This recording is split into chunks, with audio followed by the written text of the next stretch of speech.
Rachel Rosenthal is a performance art pioneer and a recognised leader in the arts world. Rachel has performed in great venues nationally and internationally, been visiting artist and guest lecturer at important artistic institutions and the recipient of numerous awards for outstanding artistic achievement. She's been named a living cultural treasure by the city of Los Angeles. Rachel is an animal rights activist, a vegetarian, and a companion to two outstanding dogs, Sasha and Mrs. Moore. And Rachel, lovely to see you.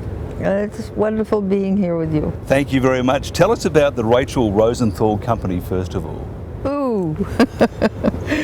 Well, that's my baby. That's what I work for. That's what I'm doing right now. I've had many companies during my life, but I think that the one that I have now, which consists of about 16 people, are really my progeny. I've nurtured them for years to do what I want to achieve in this world as an artist. I don't perform anymore, and I feel that my performing and my art is channeling through them.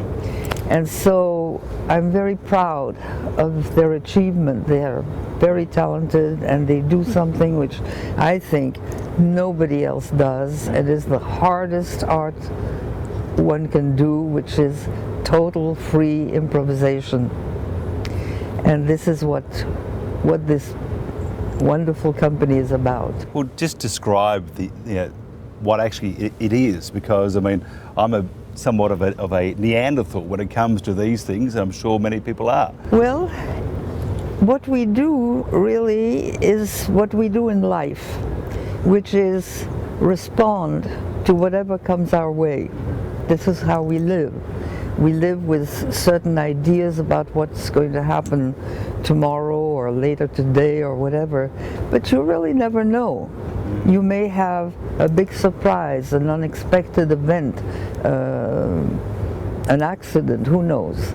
And the kind of work that we do is theater work, but it is based on this principle that whatever comes our way, we work with, and we create pieces, we create art pieces out of this material that comes to us.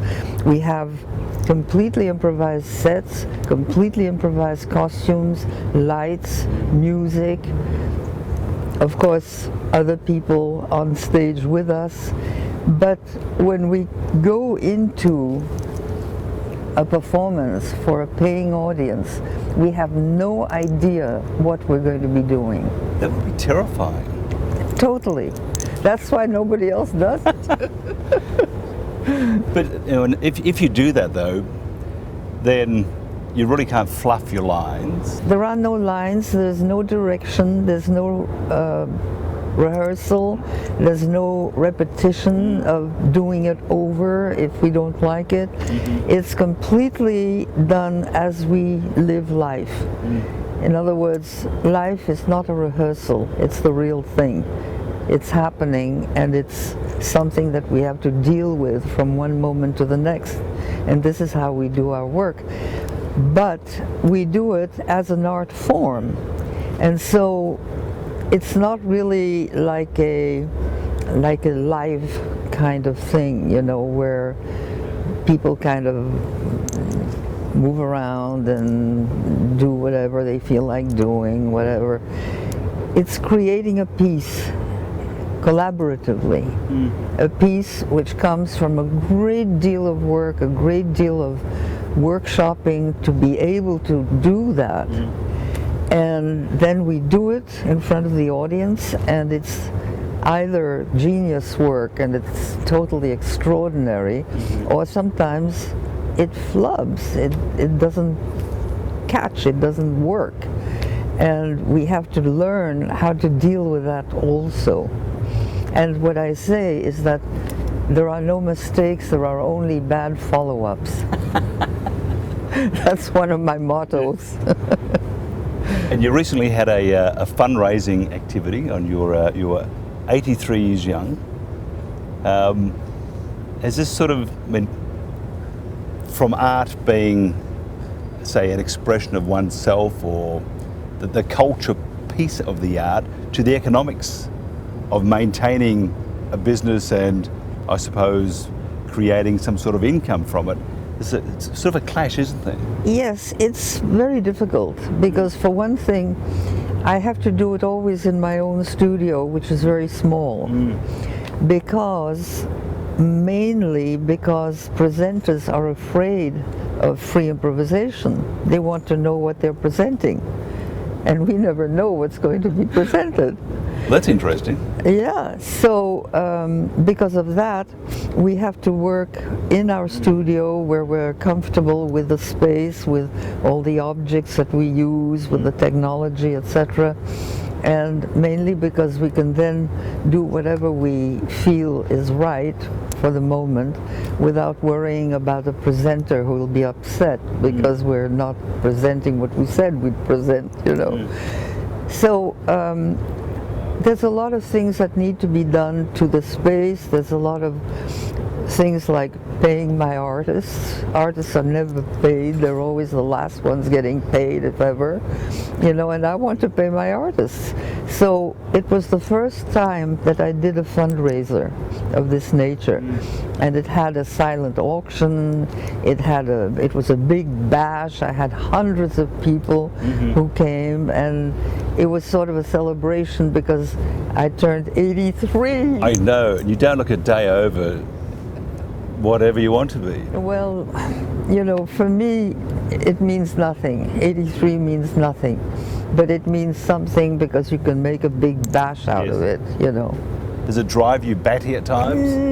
Yes and no. I find aging very funny because things happen to my body and to my face, for instance, that are absolutely extraordinary. The way I see myself is nothing like what I look like when I look at a mirror. You know, it's a whole other person. And you know, there are things that I can't do that I used to be able to do and things like that. But in reality, I've never been really attached to those numbers. I've passed through all the decades, you know, I've been 40, I've been 50, I've been 60, I've been 70, etc. And it just was part of living, and it wasn't something that I would get attached to, you know, as, oh, I've turned 70, oh, I've turned 80, you know, nothing like that. So it's a whole new world for me. How have you evolved from when you were a child to now? I mean, what have you done a backflip on some of your ideas and assumptions? I have changed so much. I can't begin to tell you. I was born in a very affluent family, and we lost everything as a result of World War II, naturally. And we flew away from France, where we were going to probably be sent to a death camp. We passed through Brazil, and then through New York, and then to California.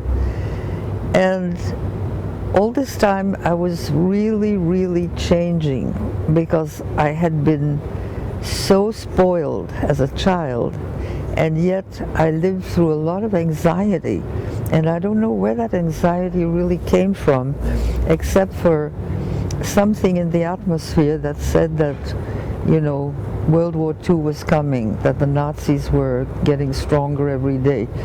And it's not something that I was conscious of, but it was there in the air, you know. And so as a child, I was both very, very spoiled, as I said, and doing nothing but what I wanted to do.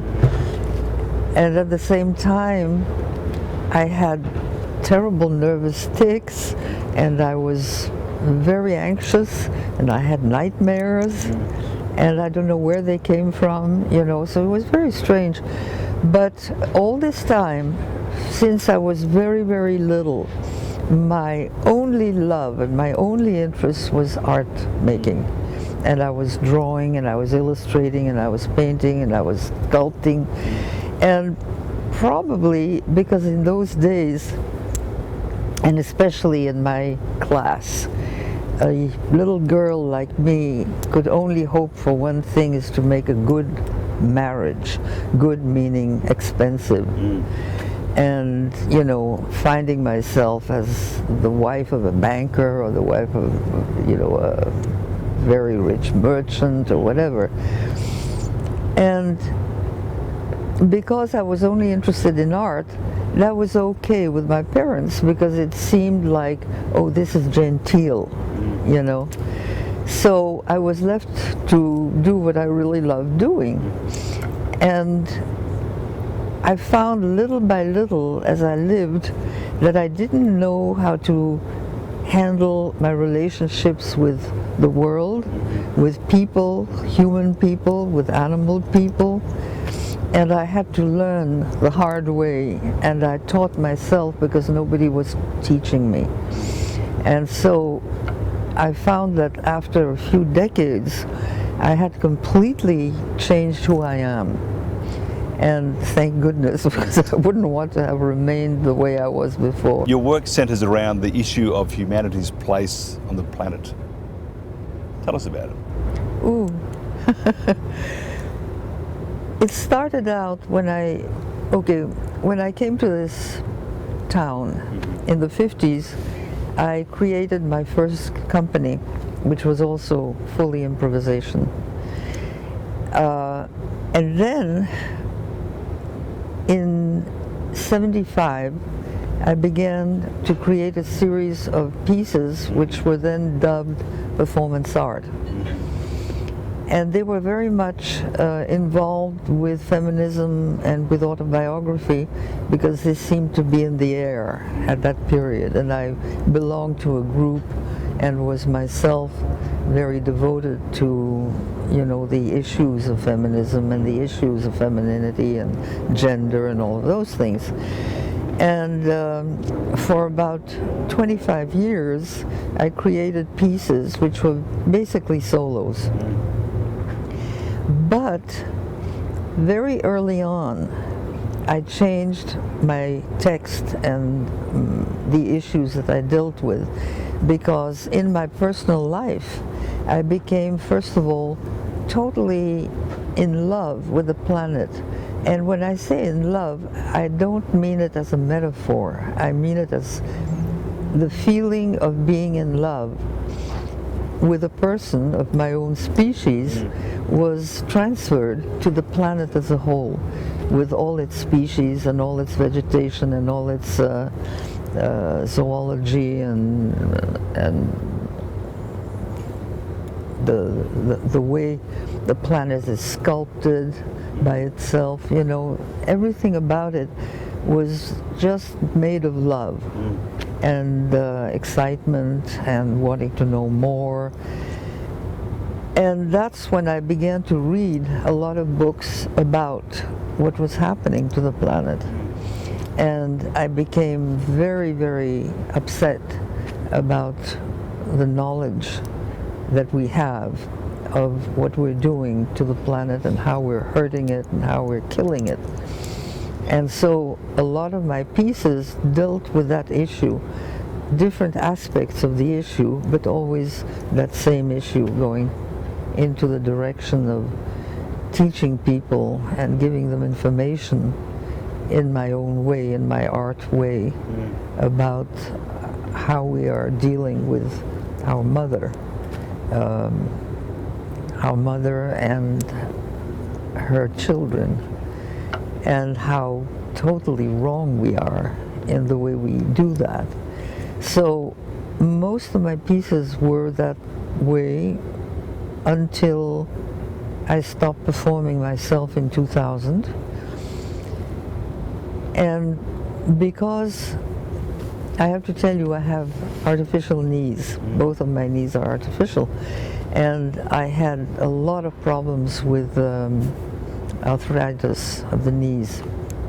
And I couldn't move the way I did in the past when I was younger. And so I put a great deal of accent on text and on what I was saying in language.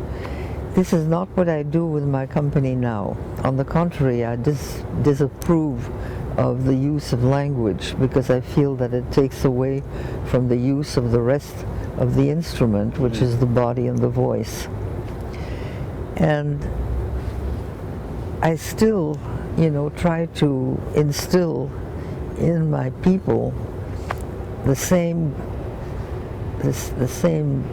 dedication that I have to how we treat the planet and how we treat other animals and so on, because that's what I am and that's what I want to put across through them. And animal rights, you're very passionate. Animal rights are really the one thing that I'm totally passionate about.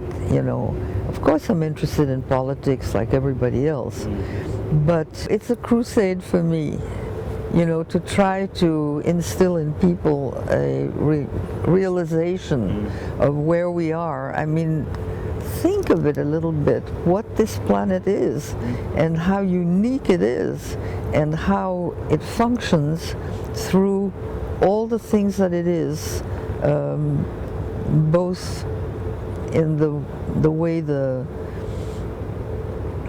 rocks play and in the way animals contribute.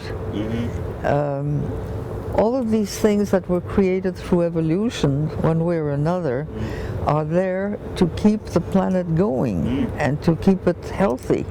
And we come along, and it's abominable what we do and how we feel about what we do, how we feel about being superior and more important and more valuable than anything else on this earth, It just makes no sense that people don't realize what they're doing to it.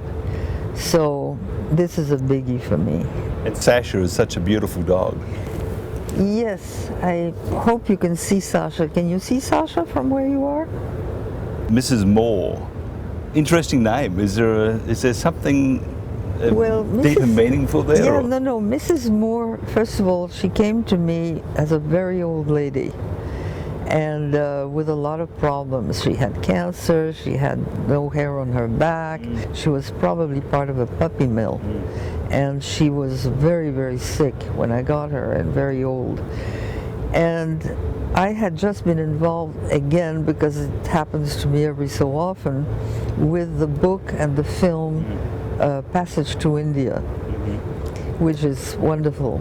And there's a character in there, in the story, which is an old woman, which at the end of the film actually dies of a heart attack. But she becomes like a saint to the Indians who live there for all kinds of reasons too long to explain. And every time they talk about her or bring her into the conversation, it's something like, Mrs. Moore! And so when Mrs. Moore came, I thought, Mrs. Moore, And I figured that's her name. That's very funny, very funny. The DBD experience. Tell us about that. DBD was a cat. Yes. And she lived 18 years, 12 of which she was a paraplegic. She had, she had two very bad episodes, one in New York where I adopted her, where she fell down a chimney, and it was 5 stories deep. And I had been here for my father's death. He died here, and he was put into cemetery here. And when I went back to New York, they told me, the person who was taking care of the cats, they told me she's disappeared. And I tried to find her and couldn't find her. And finally, after 3 days and 3 nights, I was on the roof and I was crying and seeing my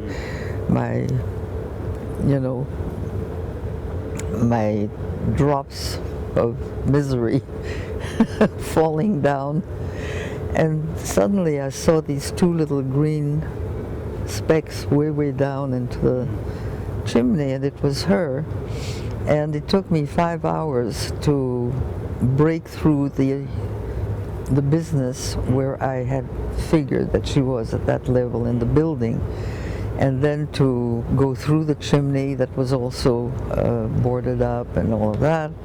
And I got her out, and then not too long after that we came to Los Angeles, and she had, after a couple of years, she had another problem, which was that she was chased by a dog and went up a trellis way up under my cantilevered home, and couldn't hang on and fell and broke her back. And the story of DBD is my relationship with that cat. She was a very special animal. She was absolutely unlike any other animal I've ever had, and I've had quite a lot of them. And the vet, when she had this accident, said cats can't live down, and she couldn't stand up because her back legs were incapacitated. And she lived this other 12 years, and she died when she was 18, as I said. And all this time, we were together all the time. She had me where she wanted me, as her total slave. And we traveled together, and we went places, and she would jump on furniture with me, with my hand under her, making her jump. She didn't even know that she was, you know, in any way incapacitated. And then finally, when she was 18, she began to wane, because I was always saying, when she goes, I go. I couldn't live without her. And as she was waning, she began to let go of me and give me my liberty back. And finally, one day, she said to me, because she spoke French, only French, she said in French, I want to go, I'm ready to go. And I said, where do you want to be? And she said, I want to be near you. So I put her in her little bed next to mine and lay on my bed. She said, no, I want to really be next to you. So I put her here, and for about an hour, she went through the process of dying, but it was a very sweet, very gentle, very loving death, and the whole hour was full of purring, and she had her soft furs on, because she would put on the soft furs when she was happy, and she was happy, and every so often she'd look up at me and stretch her front paws and go, "Meow," and then go back to the difficulty of breathing more and more. And finally, she looked up at me, and her forelegs, even the paralyzed ones, went stretching out to me, and she said again one last time, "Meow," and she just remained that way. And so she taught me about death as she had taught me about life, because I always had problems with my legs, and she had problems with her legs, and so we were together in that. And when death came, she showed me that death can be ecstatic. And so I've never feared death, thanks to her. So that's the DBD story. And I called all my business DBD. I called my building, Espace DBD, the French word for space, Espace DBD. I called my main workshop the DBD experience, and so on. What would you say is the greatest, an achievement's a bad word, but the greatest warm and fuzzy, maybe, the best feeling thing that you've ever been part of up until now? Mainly when I was successful in my animal rescues. That was a big one. I've always had problems with my art, because art to me was always a big fight. am I capable of being an artist? For a long time I thought that being a woman I couldn't be an artist, because this is the message we used to get in our society. And so it was always anxiety making. But success, putting an animal who is in need in a good home and in a loving home, that was always a very dear moment for me. Well, what about the other extreme from, I suppose, not the worst time, but something that was a negative that became a positive for you? There's several that stand out, and they all deal with animals and things that I botched in relationship to animals. And I have a guilt that won't quit in that direction. And unfortunately, you know, I still wake up in the middle of the night and I don't remember the happy things. I remember those miserable things that didn't turn out well and that were partly my fault. And I feel just terrible and I can't sleep for hours.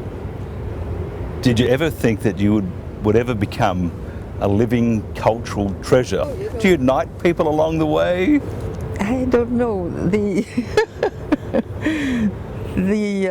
day that I was nominated and given this title, first of all, they wanted to put a sign right next to my building, and I said, no, I don't want people to know that I live here.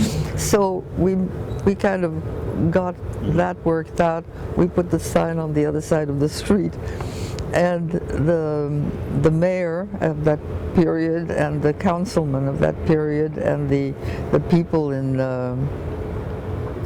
the cultural affairs department, all these people were going to, you know, have wonderful things to say about me, and they wanted to make it a big deal, you know. And right next to my building is a little parking lot, very small parking lot that belongs to the people who own that other building, because I don't have any parking. So I invited all my friends who had dogs, and I had a whole bunch of 25 dogs at that big event. Two final questions. Everybody you've met, how would they describe you in only one word? Well, it depends on the person. It always has to do with the person who's talking and not the actual person they're talking about. You know, some people love me and some people hate me, I would assume. And how would you then describe yourself in one word? Lazy.